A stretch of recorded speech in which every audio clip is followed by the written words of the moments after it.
Welcome in. This is the early wedge. It is Friday night, and we are getting you up to date on everything you need to know for this week's Players Championship at the halfway point as we hope to finish this second round tonight, which I don't know how optimistic I am about that. Patrick McDonald is here. Patrick. Honor to join you, Rick. My first Friday show of this new endeavor that both of us are on, and couldn't be happier. Could not be happier. The overlords are already ringing me, and excited to talk some golf while I multitask. Beautiful. Well, we can do that. We're professionals. We do this for a living. What a day we had. And it's been a tale of 2 days, Patrick. For one, Justin Thomas, who got ridiculed all over Twitter and social media. This guy's a hack. Oh, I bet you he's going to be the first pick on the Ryder Cup squad. A 78 yesterday, one of the worst rounds of his life. Oh, boy. JT comes out and makes 11 birdies in his first 17 holes. He bogeys 18, ties the course record, shoots a 62. Take that, haters. This is, look, I'm very happy for the JT guys out there. There's a lot of him. He's a bit of a media darling. The media's kind of in the spotlight this week. A lot of testy back and forth there in Ponte Vedra. The players are rising up, Rick. They're hearing their own voices. They're liking what they're hearing, liking their own voices, puffing out their chest. And look, it's a fantastic round. Do not get me wrong. It's always great when Justin Thomas plays some really good golf. I think he's one of the most fun players to watch when he is on, like he was today. Just carving shots, shaping shots, one of the last real golfers, it feels like, right? Not one of those TrackMan ones like Collin Morikawa or something. I don't know. I don't know Collin anything, so I'm not sure if that's the name I want to throw out there.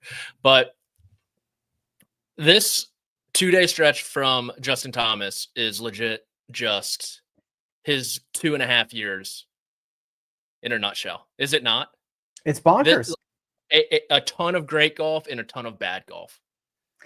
Go ahead. Go ahead. I was just going to say he had an 18-hole stretch that he played at 60.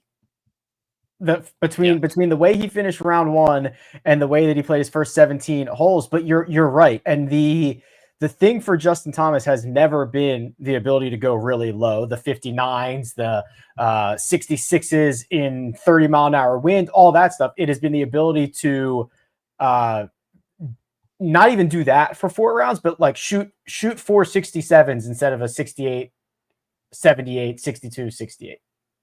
Yeah, ton of firepower, but his floor is just way too low. And even like I looked to yesterday in particular where he was getting away with highway robbery early in his round. He hit 1 green regulation through his first 7 holes, Rick, and he was 2 under par. And it's just like, how the heck is this guy leading this golf tournament right now? Obviously, very early stages. And then he goes to 17, and there might be a puff of wind, and that might be generous to that puff. And you hear him and Matt Minister talking through it, chippy 9-iron, full pitching wedge. Oh, maybe we 3-finger this one. Oh, what if we butterflied that one? Maybe we saute it, flip it, add some seasoning, do all this.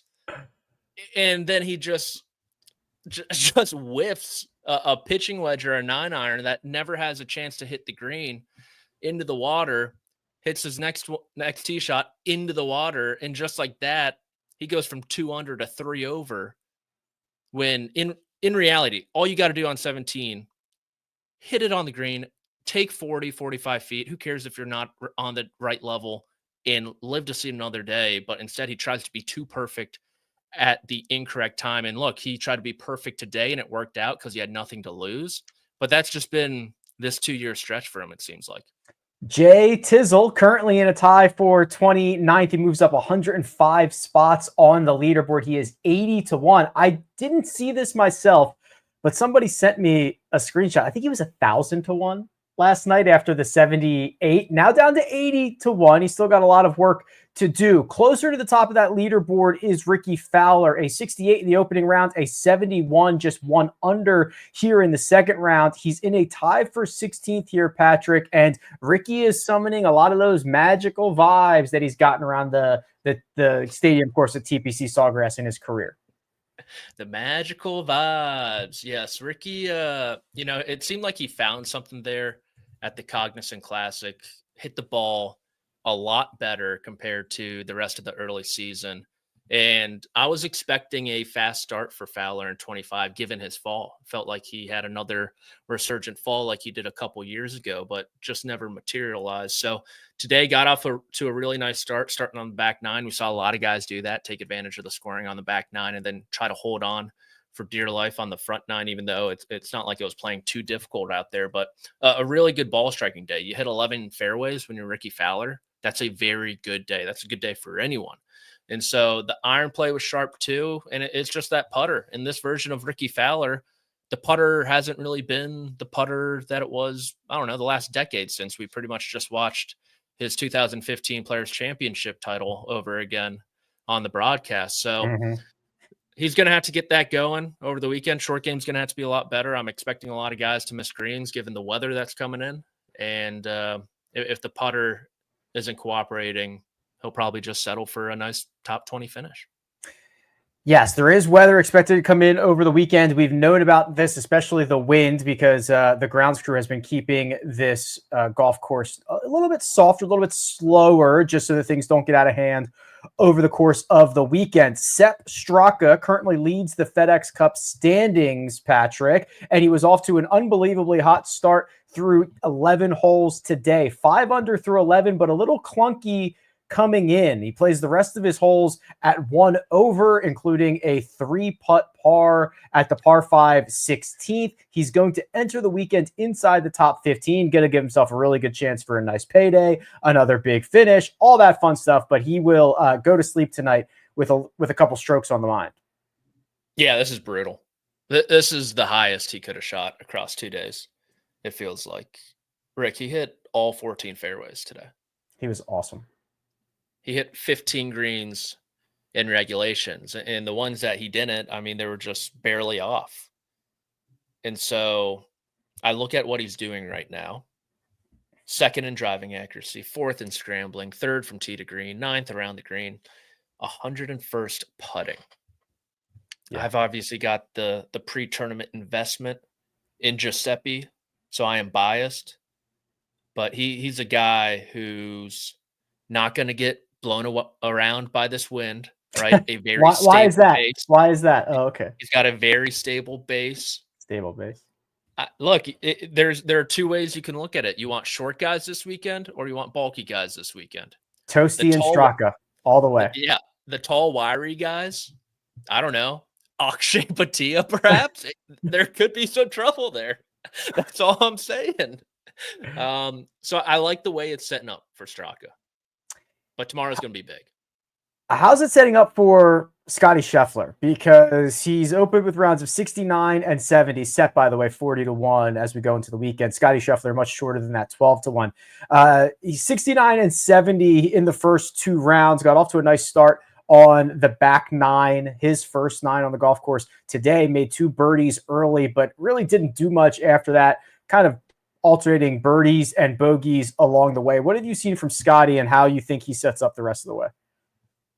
You know, it's been a very standard week, but an uncharacteristic one at the same time, if that makes any sense at all, right? Yeah, it's a Scottie Scheffler who is looking good from tee to green, no doubt about that, but he's also making some uncharacteristic mistakes. The tee shot on 14 was one of them. He's had that left miss going for all of this year, it seems like, Rick. The body not quite rotating enough, though, upper body taking over and just yanking it left.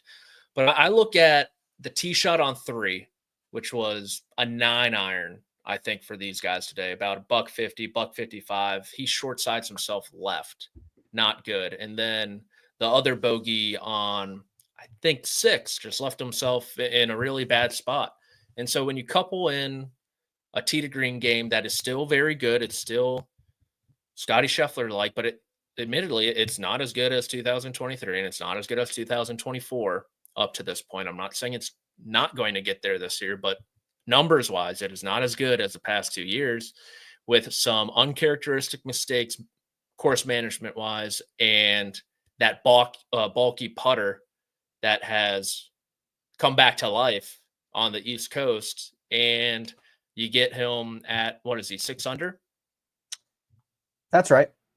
And despite all that, Rick, despite me just throwing crap at him, throwing eggs at him, even though they're a little too expensive at the moment, he's 5 back.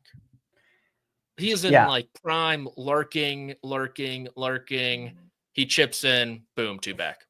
I lied to you. He's at 5 under. He's 6 back, but the point still stands. It does still stand. Yes. Okay. The round of the day before Justin Thomas got on the golf course was a 65. That was Collin Morikawa, who looked like vintage Morikawa, taking aim at every flag, and when he missed a flag, he would just chip in. It was actually quite impressive to watch. He had 4 different sets of birdie pairs. So he birdied 12 and 13, 16 and 17, 1 and 2, 4 and 5. Wow, how about that? Twins for Collin, and he reminded the media after the round, he owes them nothing. Collin Morikawa has entered his FU era. He is, I feel like he is someone who prides himself on having the most self-awareness in the room, knowing how he comes off and everything. And in doing so, Rick, he actually has the least self-awareness in the room, if that makes any sense at all. I don't care if you're not talking to the media after the API. There's definitely some grumblings by the traditional golf media and the media center today. But I was just trying to piece it all together. So he doesn't win API and he blows off the media. Fine. And then in the media center on Tuesday, he answers the question and says, I don't owe you guys anything. Mm-hmm. Okay, fine. Whatever. Like, you do you, man. He gets criticized by the media for his stances on that. And then today he goes, why are you guys criticizing me? It's like, I was like, am I missing anything right now? You can do whatever you want, Collin Morikawa. But to be surprised by this and to give a monologue to the Brandel Chamblees, the Paul McGinleys, the Rocco Mediates of the world just seems a little lacking in the self-awareness department. Great round, though. Seemed like he got the most out of his iron play on the par 3s in particular. Hit a good one on 13, and the wedge into 17 was great. And then the short game carried the way there on 4 and 5 with those chip-ins. And then you tack on 3 birdies on the par 5s, and you get your 65. 9 under par through 2 rounds. I've got one of the best players in the world tied with him, and then they're all chasing down a pair of golfers who, as Patrick described, might get blown away this weekend. We'll find out after a quick word from our partners. Who's in? Who's out? Let the madness begin. The NCAA Men's Basketball Championship Selection Show on CBS and streaming on Paramount Plus. Okay, Patrick, it has been a tale of 2 rounds for Rory McIlroy. The opening round, 67, he played from pine straw, rough, and anything but the short grass. He missed 10 out of 14 fairways. He was much, much better in round number 2. In fact, he hit all but 3 fairways. So that's how you flip that thing around. Either way, it's pretty similar scores, 67 and 68 for Rory, who is looking to add another gold boy to the trophy case. So a couple weekends ago, Mark Immelman was in town here in Charleston and went to a rooftop bar. He's drinking an Aperol Spritz. The bartender knows who he is. Hey, are you Mark Immelman?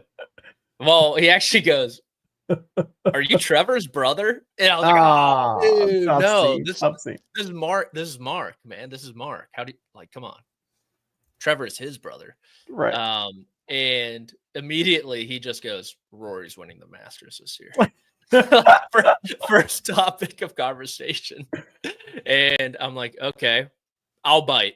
What's different this year, Mark? And he goes, I'll tell you what, Patrick. That round I followed at Pebble Beach was unbelievable. It was a type of McIlroy I've never seen before. And he's not missing left. That is the key at Augusta National. You cannot miss left. And so, although he did miss 10 fairways yesterday, Rick, post round, he said, I'm working on this flutter cut to eliminate the left side of the golf course. And all his misses were to the right, except I think on 16. He tried to step on one, overhooked it a little bit, cut the corner, didn't work out. But today it seemed like he really had it in order. Hit 11 fairways.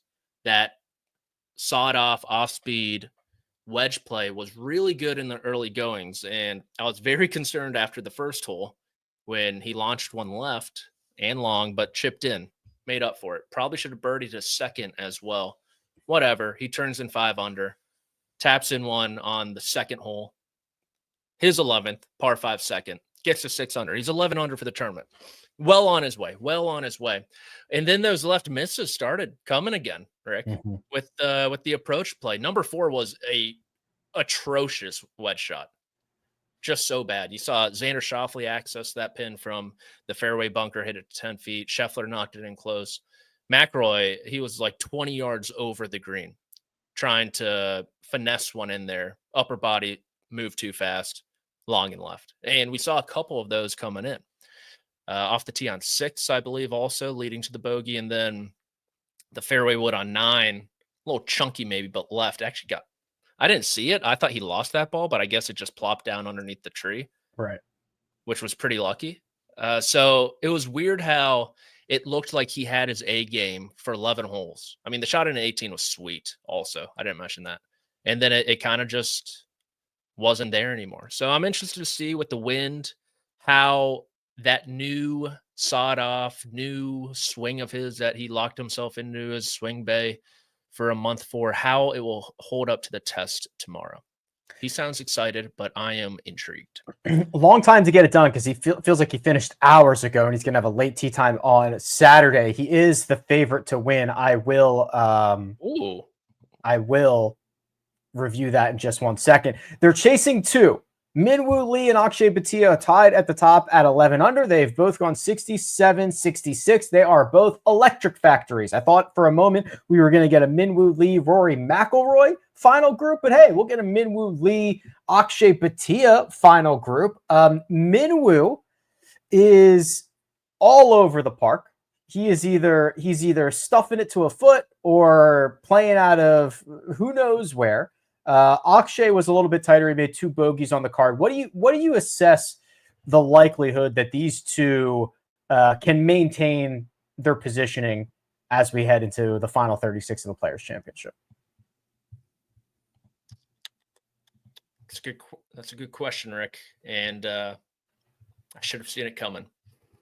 Do you want me to get you something? Do you want me to get you a different question? If I had to pick who has more staying power, I think I'm going to side with Minwoo Lee just because he has that little 2-iron that he loves. He can throw it down the fairway 300 yards in the wind, keep it out of the wind. He's a very good putter. Akshay Bhatia is a great putter, don't get me wrong. But I like Minwoo on the greens a bit more. And it seemed like today Minwoo's iron play was much improved. It's relative, of course. I think he was just outside the top 20 in the field in terms of approach, gaining a bit over a stroke and a half. But when you're Minwoo Lee and you can putt like you do, that's all you really need to do. And remember, this is a guy who was in the final pairing with Scottie Scheffler in 2023. After his round, he was asked, hey, what did you learn from that? He goes, number 4, everyone talks about that shot still. And I'm thinking to myself, what the hell happened on number 4? I have no idea what you're talking about, Minwoo. I guess he dumped it in the water, chunked a wedge in that final round. And he's like, yep, got too steep. That really, really changed my perspective on my iron play. And it's been a lot more improved recently. So, sorry, getting blasted. I think I'm going to roll with Minwoo. Okay, well, let me set this up and I can get you back to work here. So Minwoo Lee is 7.5 to 1. He's tied at the top. What about you? Who do you think? I'll tell you in a second. Let me read you the board here. So Minwoo Lee and Akshay Bhatia are both at 11 under. Minwoo is 7.5 to 1. Vegas likes Akshay a little bit better, 6.5 to 1, but neither of them are the favorites. That's Rory McIlroy at plus 360, Collin Morikawa at 4 to 1. If you go farther than that, you can get the same price on Scottie Scheffler as you can on JJ Spawn. That's a 5-shot difference over 2 rounds. That is exactly what either Vegas thinks of Scottie Scheffler or of JJ Spawn. If you think there is going to be carnage and another opportunity for big movers and shakers, well, let me introduce you to Tommy Fleetwood at 18 to 1. He is currently 4 shots off the lead. Let me introduce you to Ricky Fowler, who is 120 to 1, who is 6 shots off the lead. Let's try Jordan Spieth, who is 8 back and 271. Or how about this? Xander Schauffele, 500 to 1. 10 shots off the lead. Patrick, I have a pre-tournament wager on Collin Morikawa, so I'm pretty fine there. Yeah. I would probably take the 11 to 1 on Scottie Scheffler. Thought you were going to say JJ Spawn. No, I wouldn't. Those words would never come out of my mouth. I was like, Tita Green. He's looking sharp. The real lead is 9 under. Scottie is 4 back. He has not played well yet. I still see, and you are 100% right that he is not the same player that he was last year, which was historic, and we're in a small sample size.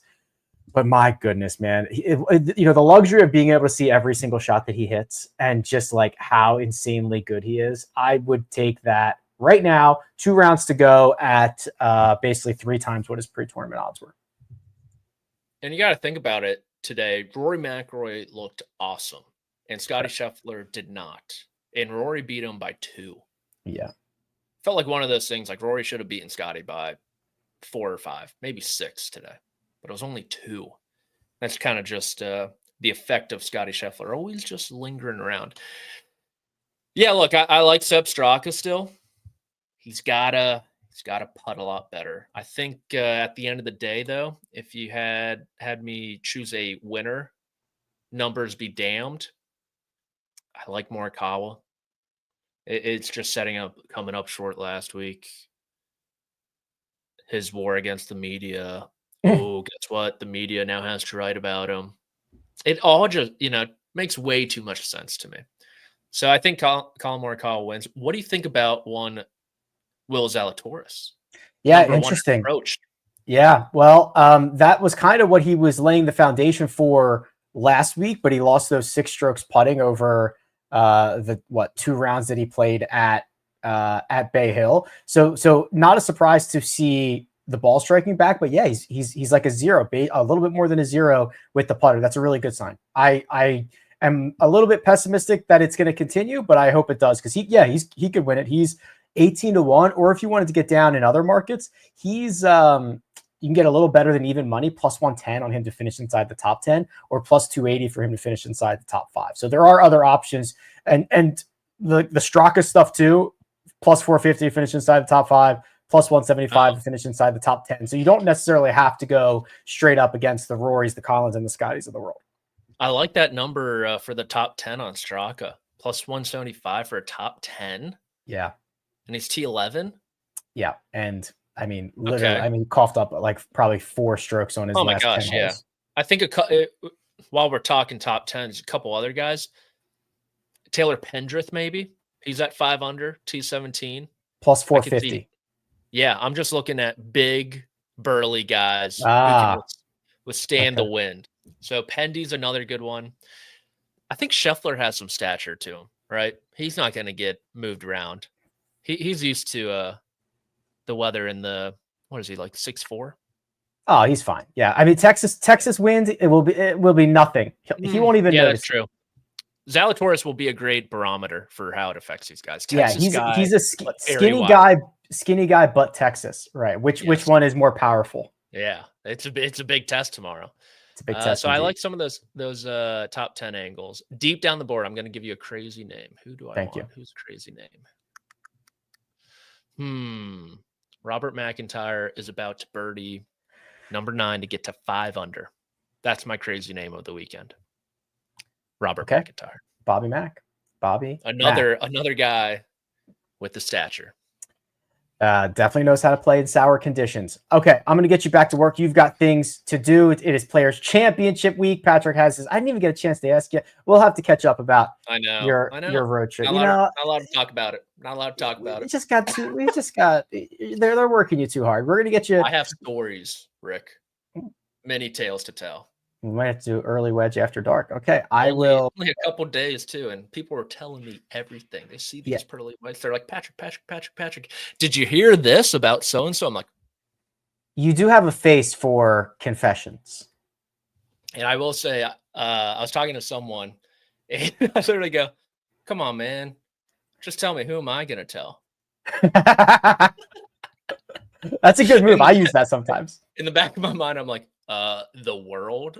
Right. But see, I say that and I'm like, I don't even know anybody. Like, who am I gonna tell? I don't talk to anybody. Talk to the same four people. They might tell everybody, but all right. Producer Josh, thank you very much. He's on the ones and twos. That right there, Patrick McDonald. I am Rick Gehman. You can catch us again on what is today, Friday. So that would be the Sunday show. This has been the Early Wedge. We'll see you then.